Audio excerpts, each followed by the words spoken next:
2025 की सुपरहिट डाकू महाराज एक तेलुगु एक्शन थ्रिलर फिल्म है। इसे डायरेक्ट किया है बॉबी कोली ने, जिन्होंने पहले वाल्टेर वीराय जैसी हिट फिल्में दी थी।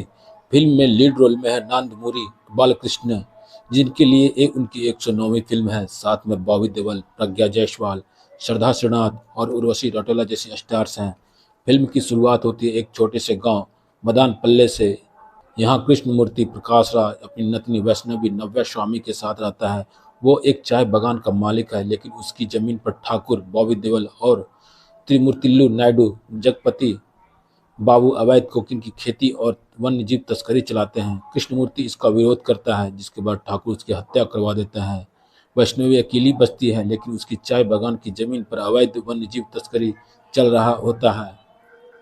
इसे लोकल एमएलए त्रिमूर्तियल्लु नायडू और उसका भाई मनोहर नायडू कंट्रोल करते हैं। कृष्णमूर्ति इसका विरोध करता है, जिसके बाद उसकी फैमिली पर खतरा मंडराने लगता है। यहाँ एंट्री होती है नाना जी की, जो बालकृष्ण का किरदार है। वो वैष्णवी को बचाने के लिए ड्राइवर बनकर फैमिली में शामिल होता है, लेकिन असल में वो कोई आम इंसान नहीं है, बल्कि डाकू महाराज है। एक ऐसा डाकू जो भोपाल की जेल से भागा है और गरीबों का मसीहा है। पहला हाफ की शुरुआत सस्पेंस और धमाकेदार एक्शन से होती है। नानाजी वैष्णवी को तुल्लू के गुंडे से बचाता है। पता चलता है कि वो पहले सीताराम नाम का इंजीनियर था, जो अन्याय के खिलाफ लड़ते हुए डाकू बना। इंटरवल से पहले एक सीन आता है जहां नानाजी और बॉबी देओल का किरदार ठाकुर आमने सामने होते हैं। ठाकुर एक क्रूर माइनिंग किंग है, जो कोकीन की खेती करता है। इंटरवल में बालकृष्ण का डाकू महाराज वाला लुक सामने आता है। रेत के तूफान में एक्शन के साथ थमन का बैकग्राउंड म्यूजिक स्क्रीन पर आग लगा देता है। सीताराम एक ईमानदार इंजीनियर था, जो ठाकुर के अत्याचारों से तंग आकर नौकरी छोड़ता है और डाकू बन जाता है। वो जेल भी जाता है, लेकिन अपने लोगों को बचाने के लिए भाग निकलता है। कहानी में प्रज्ञा जायसवाल उसकी पत्नी कावेरी की रोल में है और श्रद्धा श्रीनाथ नंदिनी के किरदार में, जो एक पुलिस ऑफिसर है। क्लाइमेक्स में डाकू महाराज ठाकुर और त्रिमूर्तिल्लु के गैंग को खत्म करता है।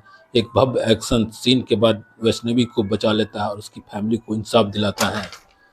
फिल्म का अंत एक इमोशनल नोट पर होता है, जहां डाकू महाराज फिर से गायब हो जाता है, लेकिन लोगों के दिलों में बिना राज्य का राजा बनकर रहता है।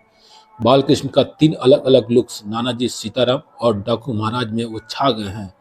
उनका मास डायलॉग और एक्शन फैंस के लिए ट्रीट है। बॉबी देओल की विलेन के तौर पर उनकी एंट्री जबरदस्त थी, पर स्क्रीन टाइम कम मिला है उनको। कैमियो दूसरा हाफ थोड़ा खींचता है, कुछ सीन काटे जा सकते थे। उर्वशी रौतेला का स्पेशल सॉन्ग्स बेकार लगा। कहानी में कोई योगदान नहीं है। क्लाइमैक्स और भव्य हो सकता था। बॉक्स ऑफिस और ओटीटी से फिल्म ने 140 करोड़ के बजट पर 115 करोड़ वर्ल्ड वाइड कमाए हैं। डाकू महाराज एक मास मसाला फिल्म है, जो बालकृष्ण के फैंस के लिए परफेक्ट है। स्टाइल, एक्शन और म्यूजिक इसे खास बनाते हैं। भले ही कहानी रूटीन हो, तो दोस्तों इसे थिएटर